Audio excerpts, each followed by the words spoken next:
Alors on est ce matin donc mardi 13 Iyar et nous sommes arrivés d'Af Kouf Zayin de Bava Batra, Kouf Zayin. Nous sommes à la 13e ligne, donc un peu plus bas que le milieu de la page, 2 points. Tanora Banal Hachamim enseigne. Shilosha Shiado Lashum. Elle enseigne comme ça. Si on a 3 juges qui sont venus évaluer des biens. Vous savez, à l'époque, par exemple, donc, quand il y a un monsieur qui est niftar et donc il laisse des orphelins, mais il laisse aussi des garçons, des filles et sa femme, alors on essaie de trouver, bien sûr, normalement ce sont les garçons qui vont hériter, mais on laisse des biens pour que la femme et les filles puissent donc subvenir à leurs besoins, la femme jusqu'à ce qu'elle se remarie ou elle part, et les filles jusqu'à ce qu'elles se remarient. Ou bien encore, s'il y a des créanciers qui viennent réclamer des dettes au père qui est décédé, donc les juges, les juges nomment des experts qui viennent évaluer des biens, dans tous les cas où on a donc 3 messieurs qui viennent apprécier, évaluer un bien. Qu'est-ce qui se passe? Ehad omer b'mane, ushnaim omrim b'matayim. Ehad omer b'matayim, premier cas, la Gemara, elle dit comme ça. Si un estime la valeur du bien à 100 zouz et 2, il estime à 200 zouz, évidemment, on va le vendre à 200. On écoute la majorité. La même chose dans l'autre sens. Un, il dit 200 et 2, ils disent 100 seulement. Eh bien, on le vendra à 100. La suite maintenant. Ehad omer b'mane, ve'ehad omer be'esrim, ve'ehad omer be'shloshim. Si maintenant nous avons 3 avis différents, un il dit mané 100, 100 c'est égal à 25 zouz. Un il dit 20 seulement. Et l'autre il dit à 30. Qu'est-ce qu'on fait? Alors ici on a 2 avis. Tanakama a dit Nedon Bemane. Un il a dit 100, c'est-à-dire 25. L'autre il a dit 20. L'autre il a dit 30, moins 5 plus 5. On prend le milieu. Rabbi Eliezer ben Rabbi Sadok Omer Nedon Betish'im. Il vient Rabbi Eliezer et dit non. Rappelons, un il dit 100, c'est-à-dire 25 manées. Celui qui dit 20, quand il dit 20, c'est-à-dire, alors, c'est 80, et celui qui dit 30, ça fait 120. Puisque le zouz, 100 dinars, c'est un sela, c'est 4 dinars. Donc quand il dit ici esrim, tu multiplies par 4. Et shloshim aussi c'est la même chose. Et mané c'est 25. Donc tous tu multiplies par 4. Donc on récapitule. Donc 100, 80 et 120, on fait quoi? Tanakama il dit, on prend le milieu, 100. Rabbi Eliezer dit, Tish'im, 90. On va expliquer.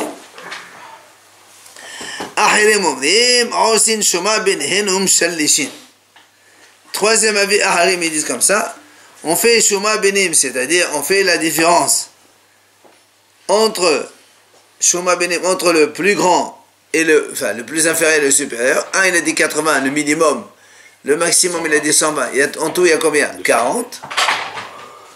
200 divisé par 2, ça fait 100. Attends.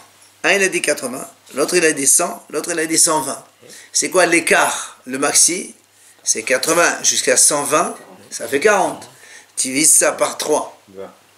Divise ça par 3, parce qu'il y a 3 avis différents. 13, 3. Alors lui il dit comme ça. Et on vend donc à 80 plus 13, 3 égale 93. Et tire. Voilà ce que dit donc Ahirin. C'est lui qui dit comme ça. Parce qu'il y a 3 avis. 3 évaluations, d'accord. 3 évaluations. Tu prends l'écart maxi, tu divises par 3 et tu prends un. Bon, on va expliquer chacun. Celui qui a dit le premier, il a dit, on écoute, donc celui qui a dit 100, ça se comprend, il prend la moyenne entre les deux. Un il a dit 80, l'autre il a dit 100, l'autre il a dit 120, on prend la moyenne, c'est 100. Ça c'est classique. Maintenant, comment on explique Rabbi Eliezer ben Rabbi Sadok? Lui il a dit, Omer Nidon B'Tishaim. Pourquoi 90? D'où ça vient ce 90? Rappelons qu'on est dans un cas où il y a 3 juges, 3 experts, on va dire, pour évaluer un terrain. Un il dit ça vaut 80, l'autre il dit ça vaut 100, l'autre il dit ça vaut 120, qu'est-ce qu'on fait? À combien on le vend? Alors Rabbi Eliezer ben Rabbi Sadok il dit on le vend à 90. D'où ça vient ce 90 là? Il te dit, quand ça va, il pense.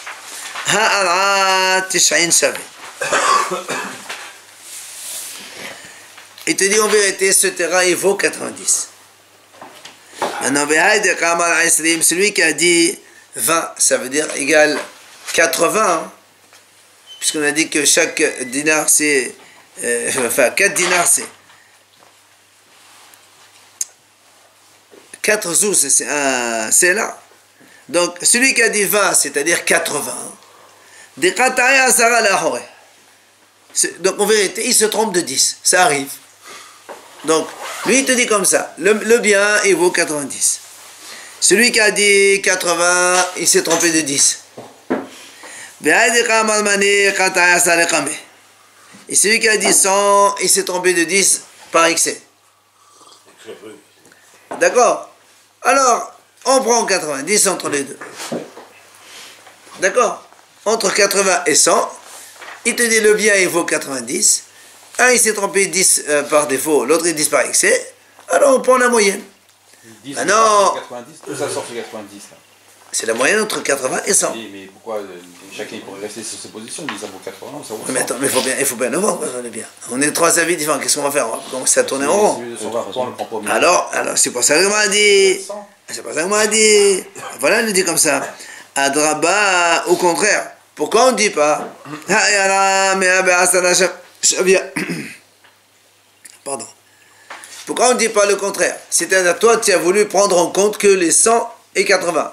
Pourquoi on ne prend pas en compte 100 et 120? Et on va dire, ce terrain, en vérité, il vaut 110. Celui qui a dit 100, il s'est trompé par défaut. Celui qui a dit 120, il s'est trompé par excès. Et on vend à 110. D'accord?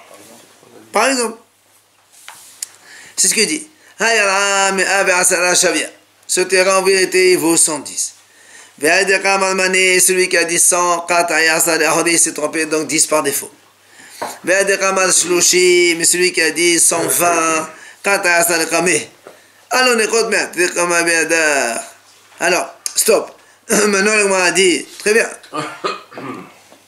Maintenant, puisque on a 2 possibilités, soit on dit le premier avis, 90, et on prend en compte 80 et 100, et on dit c'est la moyenne, ou bien on prend les 2 suivants, 100 et 120, et la moyenne c'est 110. Alors ce que le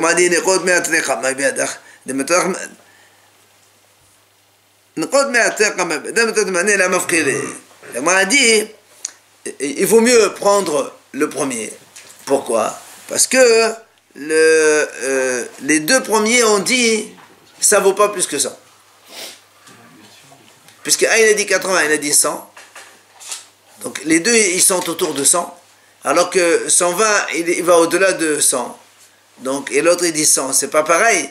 Alors en plus Haramim ils disent en général, on dit toujours comme ça, tafasta merobé le tafasta. Quand on a plus et on a moins, il vaut mieux prendre le moins, comme ça moi tu es sûr que tout le monde est d'accord là-dessus. Et le 100 et 120, on ne prend pas sur 100. Justement parce que 120 c'est un peu... il est le seul à dire 120, plus que 100. Les 2 premiers, un il a dit 80, ils sont donc autour de 100. Lui il a dépassé les 100, donc on ne le prend pas en compte. Parce qu'on dit tafasta merobé le tafasta, tu veux prendre par excès, ben c'est pas évident. Si tu prends par défaut, moi tu es sûr que c'est vrai. Mais si tu prends par excès, qui t'a dit que c'est vrai, peut-être que c'est faux. Donc tu prendrais les 90. 90, ça c'est l'avis de Ahiri.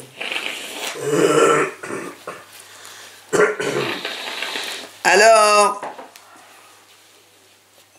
pardon, ça c'est l'avis de Rabbi Eliezer. Ce qu'il a dit,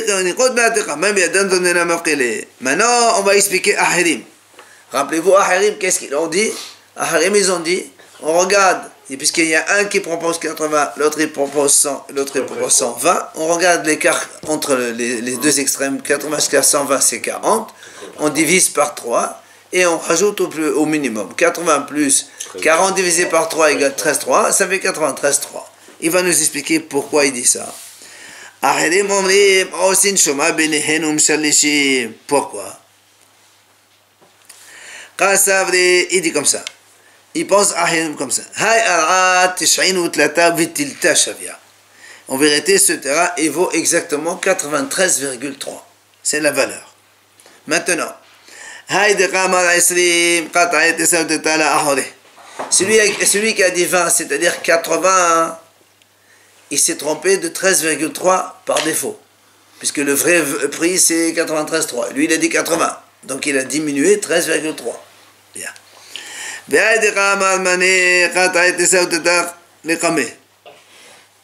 Celui qui a dit 100, il s'est trompé de 13,3 par excès. Alors, au moment quand on fait 13,3 par excès, non, 100. Attends, il dit comme ça, tilta, c'est-à-dire... Dessus de 100. Non, c'est-à-dire quand tu fais 93,3, tu rajoutes 13,3, ça nous fait 106,6. Alors pourquoi il a dit 100? Lui il a dit 100. Alors tu dis, c'est ça. Et normalement, il aurait dû dire 106,6. Ah, pourquoi il a dit 100?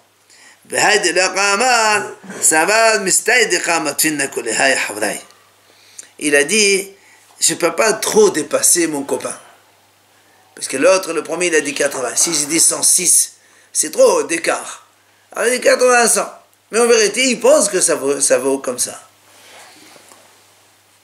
D'accord?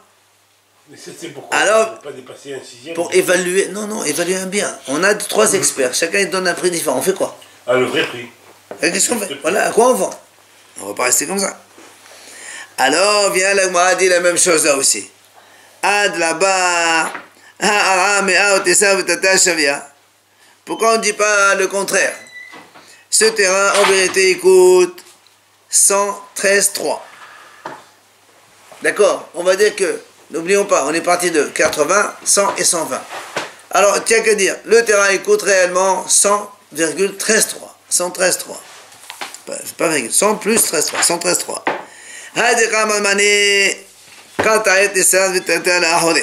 Celui qui a dit 100, il s'est trompé 13,3 par défaut. Hein? C'est un tiers, on peut se tromper.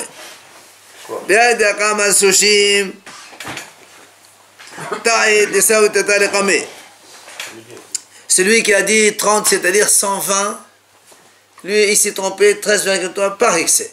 Mais en vérité, si on fait 13,3 par excès, ça nous fait 113,3 plus 13,3, ça fait normalement 126,6. Or, lui, il a dit que 120. Alors, en vérité,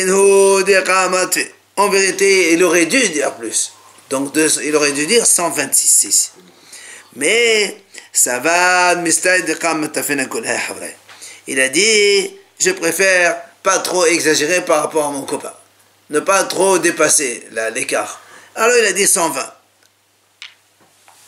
Et donc c'est pour ça que l'Agma a dit, alors pourquoi on ne dit pas ça? Alors on répond comme tout à l'heure. C'est-à-dire l'Agma a dit, on va faire la même chose que tout à l'heure, on prend les premiers, c'est-à-dire comme on a dit, il vaut mieux prendre le minimum. Comme ça, on est tous sûrs. Parce que lui, il dit, quand tu prends 93,3, tu es entre les 80 et les 100. Mais quand tu prends les 113,3, tu as dépassé le 100. Mais tu es comme un seul, pas comme les deux. Les deux ici, disent 80 et 100, ils sont inférieurs à 100. Alors il dit, il vaut mieux être comme ça. Donc il ne exagère pas plus que ça. Voilà, donc on a 3 avis. Quand on a 3 avis différents, donc qu'est-ce qu'on fait? On ne sait pas quoi faire. On a 3 avis. Tanakama, il dit, on fait 100. Rabbi Eliezer, il dit, on fait 90. Et Ahirim, il dit, on vend à 93,3. Qu'est-ce qu'on fait dans ce cas-là? Amar Ravuna, halakha ka'ahirim.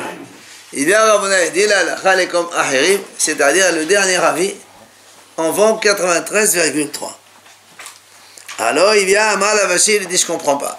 Il dit je te comprends pas. Quand on a donné l'avis de ahirim, on lui a objecté 2 objections. Et tu me dis la halakha est comme eux. Alors ils n'ont pas répondu. Tu me dis la halakha est comme eux. Rappelez-vous, on a dit pourquoi tu prends pas l'avis, donc au lieu de prendre 93,3, on aurait dû prendre 106,6. Et on n'a pas répondu. Tu as dit oui, il vaut mieux prendre le moindre. Et alors? Oui, mais c'est pas une réponse. Hein. D'accord. Un conseil. Alors que dans le premier, il te dit voilà, entre 80 et 120, tu as une moyenne 100, c'est logique. Ou bien même l'autre, entre 80, même l'autre, c'est pas possible. L'autre, il te dit 90 parce que tu prends entre 80 et 100 et non pas entre 100 et 120. Le plus logique, c'est le premier. Alors pourquoi tu dis la halakha comme ahirim? Il dit c'est pas possible. C'est un bisou pour Rapimir. Ah, maman, je suis de toute façon, quand on fait un bien, on a vu qu'on peut, il y a 1/6. Oui, mais on parle pas de ça, là. On parle de, on a un désaccord entre trois experts. Qu'est-ce qu'on fait? Et 100, il y a 1/6. Mais non, dans les terrains, il n'y a pas de tromperie dans les terrains. Mais là, on parle d'un désaccord entre 3 experts. Tu amènes 3 experts pour apprécier un bien, chacun donne un avis différent. On fait quoi? Et voilà, c'est pour ça qu'on te donne les moyens. Non, pas ça, ça veut rien dire. Et si tu ne trouves pas de vendeur, tu veux quoi? On a besoin de vendre un bien, parce qu'on a besoin d'avoir de liquidités pour donner à des gens. Il faut vendre, il faut être dans la légalité. Mais on n'est pas loin des normes, là. Mais monsieur, les normes, il faut vendre un bien. On a 3 avis différents. Allez. La Gemara continue à dire, Tano Dayane Gola. La Gemara a dit, on a vu les juges de l'exil. Rappelez-vous, ce sont Shmuel et Karna. Ceux-là, qu'est-ce qu'ils ont dit? Osin Shoma Benehen Mshallishin. Ils ont dit exactement la même chose que Ahirim. C'est-à-dire, on divise les deux écarts mini-maxi par 3 et on donne un tiers, 93,3. Comme Ahirim, ils ont dit la même chose. Et Ravuna, il vient, il dit la même chose encore. Halakha est comme les Dayané Gola, les juges de la Gola. Alors il vient Ravashi, il lui pose la même objection. Il dit, qu'est-ce que tu racontes? Déjà, la raison qu'ils ont dit, on ne la connaît pas parce qu'on les a objectés. Et toi, tu veux dire, la halakha est comme eux. Effectivement, la halakha n'est pas comme eux, la halakha est comme Tanakama, qui est donc le plus moyen, on va dire, entre les deux. 100. Entre les 3, 100. Et pourquoi on a dit la halakha ici, non? Hein? C'est Rabashi qui a dit. Rabashi, il a dit la halakha comme ça, et la Gemara a dit non, la halakha pas comme eux. C'est pas comme il a dit Rabashi. Matidi nouvelle Mishnah. Omer la havero hasi sadi ani mocher lecha mishamenin benehen venoten hasi sadeo. Imaginons que quelqu'un il a un terrain, il dit à son ami, voilà, je te vends la moitié de mon terrain. Alors qu'est-ce qu'on dit nous, la moitié de mon terrain?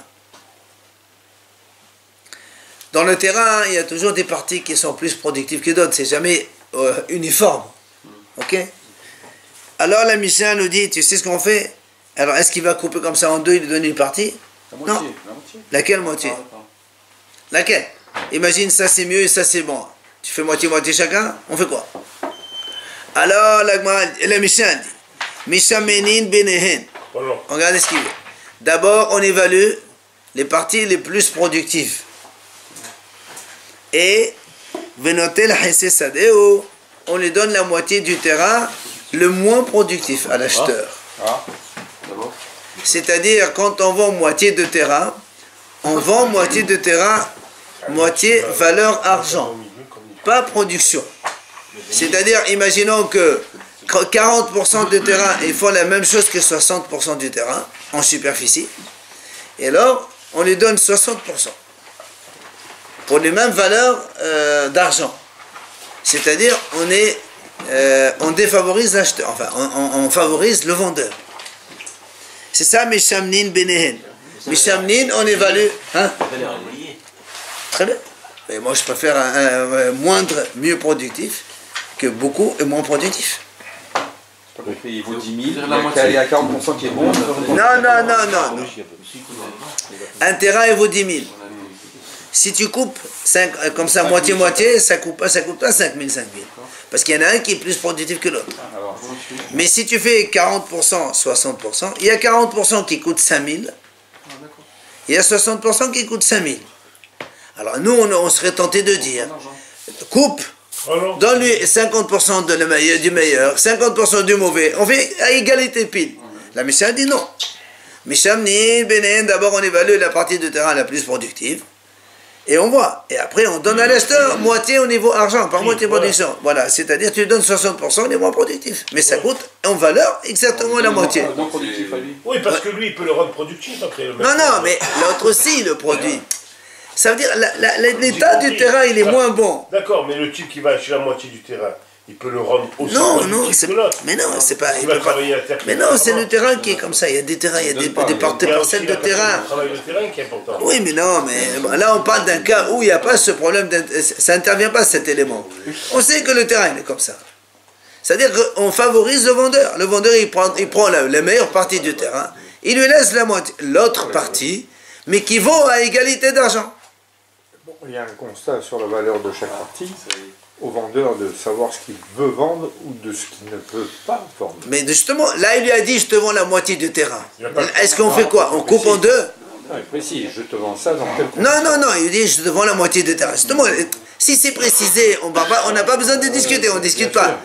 On parle de, voilà, monsieur il parle simplement, il dit voilà monsieur tu veux, tu es intéressé, j'ai un terrain impeccable, je te vends la moitié, tu veux? Il dit bien sûr je veux. Alors nous on est tenté de dire quoi? Moitié. Tu regardes les parties les plus productives, tu partis en deux, la moins productive fait en deux, comme ça on fait moitié-moitié. Mais pourquoi on dit Viens pas- la Mishnah te dit non on ne monsieur. dit pas tout au départ et c'est fini. Hein? Pourquoi est-ce qu'on ne règle pas tout au Oui, mais départ? encore une fois, la Gemara, quand elle nous amène des cas, c'est des cas qui ont besoin de solutions, pas des cas qui n'ont rien besoin de problème. S'il n'y a pas de problème, on ne discute pas. Tov. Hisya bat darom ani mochel lecha. Misham nin benehem enotel hisya bat darom. La même chose, quelqu'un dit à l'autre, voilà, je te vends la moitié de mon terrain côté sud. Exposition. La même chose, dit Gemara. La Mishnah dit, Misham nin benehen, on fait la même chose. D'accord? On fait la même chose, on regarde la partie la plus productive, et l'autre, on lui donne l'autre partie moins productive, côté sud. Véo. Donc la Mishnah continue. Il dit, maintenant quand on voit un terrain, il faut mettre la barrière. Alors, la barrière, elle est sur le compte de qui? Moitié. Non. La Mishnah dit, selon un avis c'est le Rashbam qui a dit ça, je crois, c'est le vendeur qui met la barrière dans sa partie de terrain. C'est-à-dire, si je te dis 1000 mètres carrés, c'est hors barrière. Donc c'est à moi de mettre la barrière pour me séparer de toi. D'accord? Donc là, c'est l'intérêt de l'acheteur, plutôt. Voilà. C'est l'épaisseur du mur. C'est un peu les normes, hein? C'est l'épaisseur du mur. Voilà, mais les murs, je sais pas, ça peut être des roseaux, ça peut être tout ce que tu veux. C'est dur. C'est bon, ça peut être 50 cm, ça peut être 1 mètre, je sais pas. Et la Mishnah nous dit aussi, non seulement la barrière, mais aussi haris ou ben haris. Parce que quand on fait une barrière, à côté de la barrière, on met un trou. Pourquoi on met un trou? Pour éviter que les animaux y sautent. Alors on fait un creux. Alors il y a marqué haris ou ben haris. C'est-à-dire il y a une fosse. Voilà. Un petit fossé de haris, c'est une amas, 50 cm. Et aussi un autre, ben haris, la moitié de ça. D'accord? Qui est donc moins de 3 tfahim, moitié d'une amas, c'est-à-dire donc à peu près 25 cm. Voilà, c'est ce que la Mishnah dit. Le haris c'est donc 6, et le ben haris c'est 3. À peu près, ouais. Un trou et un deuxième trou. Gemara, on va maintenant. Amar Rabbi Yahya Balaba, Amar Rabbi Yohanan, Lokeach notel kahush shebo. Il vient à Rabbi Yahya au nom de Rabbi Yohanan. Il dit, Lokeach, l'acheteur donc, il prend un hôtel kahush shebo, c'est-à-dire la moitié la plus maigre, on va dire la moins productive. Amar li Rabbi Yahya Balaba li Rabbi Yohanan.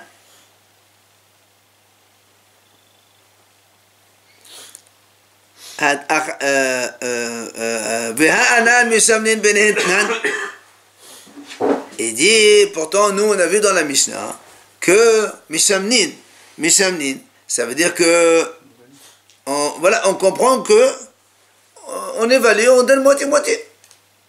Mishamnin, le mot Mishamen, c'est-à-dire évaluer. Alors, évaluer, ça veut dire, on comprendrait plutôt qu'il donne moitié-moitié. Pas comme on a expliqué nous au début dans la Mishnah, on lui donne la partie la plus maigre. Alors, Amal, il lui a répondu Rabbi Yohanan,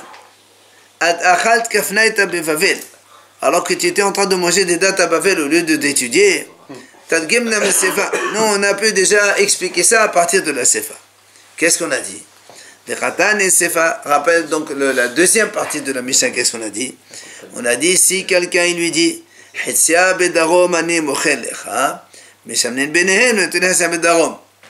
on a dit comme ça, si quelqu'un lui dit je te vends la moitié sud de mon terrain, la Mishnah dit on évalue et on donne la moitié sud. Qu'est-ce qui a évalué si tu dis moitié sud? Rien à évaluer. Ça veut dire quoi évaluer alors? Tu vois bien que le mot évaluer, ça veut dire qu'on essaie de voir la valeur argent du terrain, et en fait, c'est ce qu'il lui dit ici,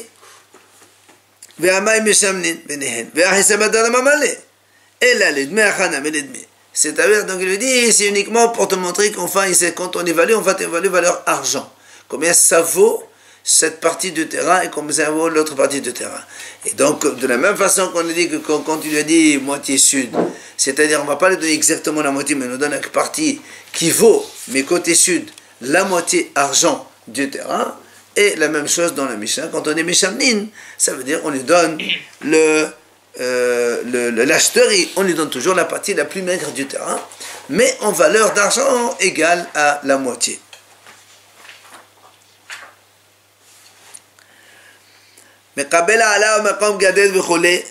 On a dit après, donc c'est le vendeur qui prend sur lui à charge la place pour fixer la barrière pour séparer. Tana haris mebahus uven haris mebefnim. Beze vase ahde gadir. Kide shelo tehaya qofes. La Gemara nous explique comme ça. Ce qu'on a dit, nous, il y a un fossé de 50 cm et aussi un petit fossé de 25 cm. Eh bien, le haritz, le grand fossé, il est de l'extérieur. Et le petit fossé, il est mebefnim, c'est-à-dire vers dedans. Et tous les deux, ils sont en dehors de la barrière, évidemment. C'est-à-dire, il y a la barrière qui est là. Tu fais d'abord un petit fossé. Et après, à côté, tu fais un grand fossé. D'accord? Donc, ça, c'est des choses simples. Comment on dispose les choses devant le terrain. Pourquoi le fossé? C'est le vendeur. Oui, côté vendeur. Ça, c'est le vendeur qui se charge de le faire. Pourquoi on fait ce genre de choses? La Gemara dit... pour ne pas qu'il y ait des bêtes qui puissent sauter par-dessus la barrière, aller dans le champ voisin et après faire des ravages dans la culture. C'est pour ça qu'on fait donc ce fossé ici. Donc, juste avant la barrière. Vient la Gemara dit Ve'l'arvid haris, ve'la l'arvid ben haris. La Gemara dit mais attends, je comprends pas. Pourquoi tu fais un grand fossé et un petit fossé? Fais un grand fossé, ça suffit. Tu as besoin de deux. Et demi. Pourquoi un demi? Hein? Il y a un grand et un petit. Alors il dit pourquoi tu veux les deux? Parce que quand tu fais un haritz, c'est-à-dire un fossé qui est profond de... Avant la barrière ou après la barrière? Non, après la barrière. Après, c'est-à-dire s'il a sauté l'animal. Et non, justement, si tu as un trou, l'animal il ne peut pas sauter. Donc, si tu as un trou de 60 cm, l'animal il ne peut pas sauter. C'est trop loin. L'animal il saute quand il est proche de la barrière, il s'agrippe. Donc avant, dans ton terrain, tu fais le fossé. Oui, c'est ce qu'on a dit. Le fondeur, il le fait dans son terrain. Évidemment, ça protège l'acheteur. Alors la Gemara dit, pourquoi tu fais les deux? Fais un seul, un grand, comme ça suffit. Alors il dit non.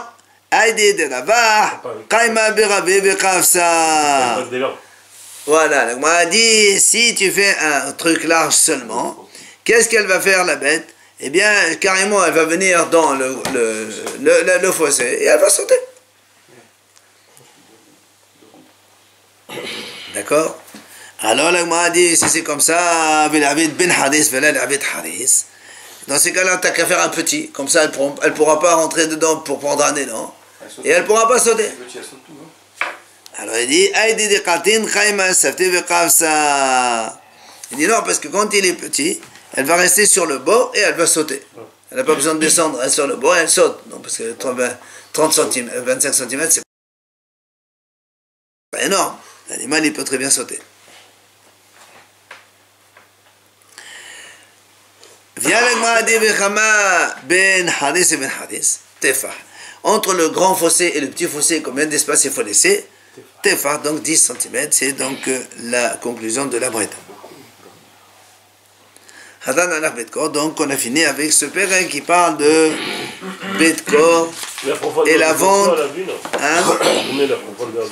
Mistama, c'est un Ama aussi, on n'en a pas parlé, il n'a pas dit.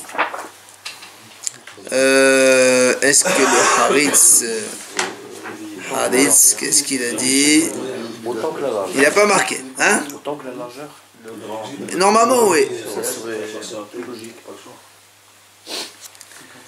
Alors, juste on introduit seulement le prochain pérec. On va parler un petit peu d'héritage. Yesh nohalin o manhilin. Veyesh nohalin velo manhilin. Manhilin velo nohalin. Lo nohalin velo manhilin. Alors, on va parler d'héritage. On sait que dans la Torah, il y a bien sûr cette notion d'héritage. Et la Mishnah nous dit comme ça. Il y a des cas où Nohalin. Quand on dit Nohalin, c'est-à-dire un homme, il hérite de quelqu'un. Manhilin, c'est quand moi je fais hériter quelqu'un. D'accord? Nohel, c'est moi j'hérite de quelqu'un. On va voir. Donc, Nohalin, c'est hériter de quelqu'un. Recevoir. Manhilin, c'est donner un héritage à quelqu'un. Alors, il y a des cas où un homme, il peut être deux. À la fois, pas au même moment, mais il peut être aussi bien Nohel, c'est-à-dire il peut recevoir un héritage de quelqu'un, il peut aussi donner un héritage à quelqu'un. D'accord? La Mishnah va expliquer tout à l'heure. Donc après, on verra chaque chose en son temps. Et il y a des cas où Nohalin, Velo Manhalin, il y a des gens qui peuvent recevoir, mais qui ne peuvent pas donner. Par exemple, une femme. Elle peut hériter si elle est la seule femme, la seule fille. Mais après, quand elle se marie, elle ne peut pas donner. C'est le mari qui donne, c'est pas elle. La Mishnah va nous donner des cas. Il y a des cas manhilin, velo, nohalin. Il y a des cas aussi où les gens ils peuvent faire donner à quelqu'un en héritage, mais eux, ils ne peuvent pas recevoir en héritage. Enfin, il y a des cas, il y a des cas où ni ils peuvent hériter, ni ils peuvent donner en héritage, ni l'un ni l'autre. Il va te commencer, premier cas, c'est quoi qui peut lui-même hériter et aussi donner en héritage? Ben, tout simplement, un père, il peut donner un héritage à son fils, comme un fils aussi, il peut donner de l'héritage à son père. Si un fils, il a des biens, il meurt, il n'a pas d'enfant, qui prend l'héritage? Son père. Le premier? Premier niveau. Donc tu vois bien, donc ça va dans les deux sens. Un fils, mettez un fils ici, soit il peut prendre de son père, mais il peut aussi, dans certains cas, donner à son père. Nohel ou manhin, ça c'est le garçon. Ou encore, ve'ahin mena'av. Les oncles paternels. Quelqu'un il peut recevoir des biens de son oncle paternel, parce que si l'oncle il n'a pas d'enfant, il n'a pas de père, qui c'est qui va l'hériter? C'est le frère donc de ce monsieur, qui est donc le père de ses enfants. Son frère d'abord il va hériter. Oui, le frère de ce monsieur. Le frère, donc, le frère avant les enfants. Attendez. On va faire un cas simple avec Yaakov et ses enfants. D'accord? Yaakov et Esav et son frère. Et Reuven, c'est le fils de Yaakov. D'accord? Bien. Imaginons, Esav, donc c'est l'oncle de Réhouven. Bien. Imaginons que Esav, il meurt, il n'a pas de fils, d'enfant, ni de fils ni de fille. Yitzhak il est niftar, le père il est niftar. Qui c'est qui va aller en second plan? C'est le frère, c'est Yaakov. Et donc, si maintenant Yaakov, après il meurt, à qui il donne l'héritage? À Réhouven son fils. Donc un fils il peut... Voilà, donc le fils il peut donner à son oncle, mais il peut aussi recevoir de son oncle. Donner à son oncle, dans le cas où c'est Réhouven qui meurt, il n'a pas d'enfant, il n'a pas de frère, et son père il est mort, et il y a l'oncle, donc c'est l'oncle qui prend. Donc ça va dans les deux sens. C'est ce que dit la Mishnah. Premier cas, Nohel ou Manhil, ça va dans les deux sens. Hein? Non, la mère elle n'hérite pas. La mère, on lui laisse des biens pour vivre, jusqu'à ce qu'elle se remarie ou jusqu'à ce qu'elle meure. Elle aura toujours un toit et des biens pour se nourrir. Mais un héritage véritable, c'est la mère, elle ne prend pas d'héritage. C'est pour les enfants. Ensuite, ça c'est Nohalin ou Manhalin. Donc ce sont les deux cas où la Mishnah nous dit un homme il peut hériter, recevoir et donner. Donc c'est soit fils-père, soit neveu-oncle. Alors regardez maintenant. Deuxième cas. Ha'ish et imo ve'ha'ish et ishto uvne ahayot nohalin velo manhilin. Regardez. Ha'ish et imo. Maintenant un homme avec sa mère.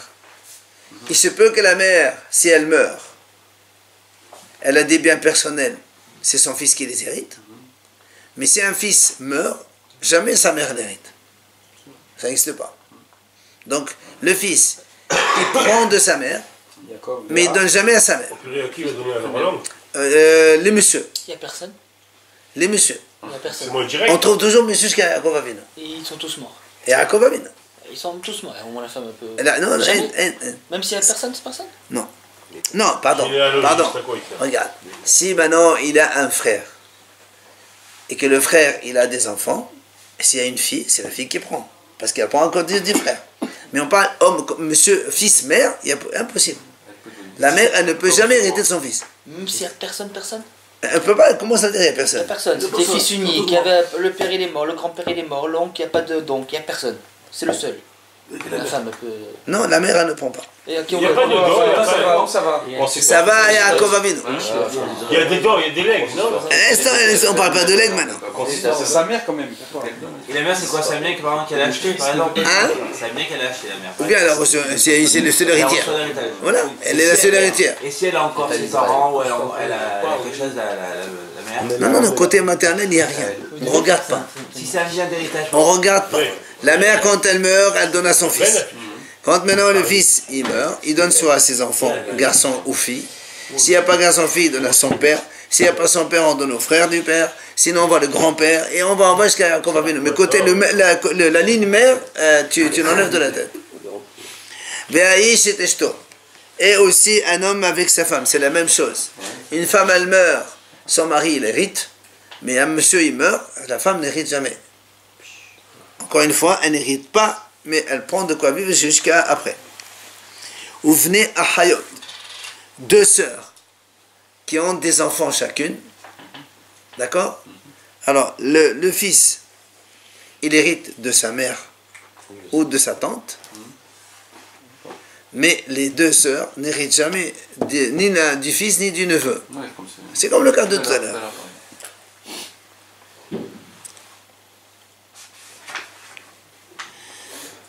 Après, ça c'est Nohalin ou la Mahin ou maintenant, Haïshad Baneh Haïshad Bala Haïm Manhinin ou Nohalin. Donc dans l'autre sens, la femme avec ses enfants, la femme, elle donne à ses enfants Manhilin, mais jamais elle prend. Oui, dans l'autre sens, ça va dans l'autre sens. La même chose à Haïshad Bala, la femme avec son mari, elle donne, mais elle prend jamais. Et encore à Haïm, les frères de la mère, là aussi. Les frères de la mère, ils donnent manhalin velo nohalin. C'est-à-dire, la mère, elle donne aux frères, mais les frères ne donnent jamais à la mère. Les frères de la mère. Enfin, le dernier cas.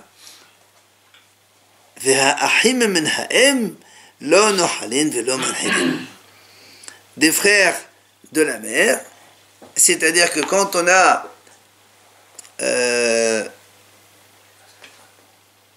par exemple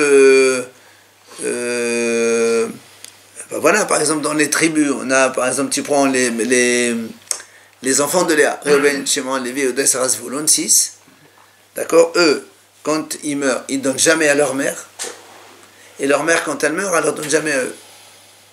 Voilà, on a dit que la mère elle donne le sang. Ahim Menahem. Non, la mère donne aux enfants. Non, attends, alors c'est quoi Ahim Menahem? Frère de mère. Non, parce que je me suis trompé. Là-bas, c'est frère de mère et de père. Il faut prendre des frères de mère, mais pas de père. Bon, c'est pas le cas des tribus. Frère de mère, mais pas de père. C'est-à-dire que une femme, elle se marie, d'accord?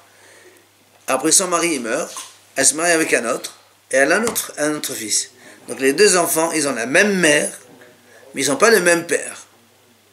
Donc ces deux enfants-là, ils n'héritent jamais de la mère, puisque la mère, elle ne donne rien. Si, elle donne à l'enfant du père. Le premier. À la fin de son dernier mari. Non. Ahim Naem, ça veut dire L'enfant qu'elle a eu avec son mari, il va hériter celui-là. Du deuxième mariage. Non, ça veut dire, non, Ahim Naem, ça veut dire que eux, les deux frères, il ne peut pas faire hériter, donner en héritage à Il y a un qui va hériter, qui va pas hériter. 2 secondes. Les deux frères de mère, les deux frères de la mère, ils ne peuvent pas donner, non, pas à leur mère, aux proches de la mère, ni eux ils prennent les proches de la mère. On verra dans le détail après. Parce que on fera un schéma plus simple et on verra déjà plus ou moins on cerne la chose. Et après, on verra dans la Gemara toute la suite.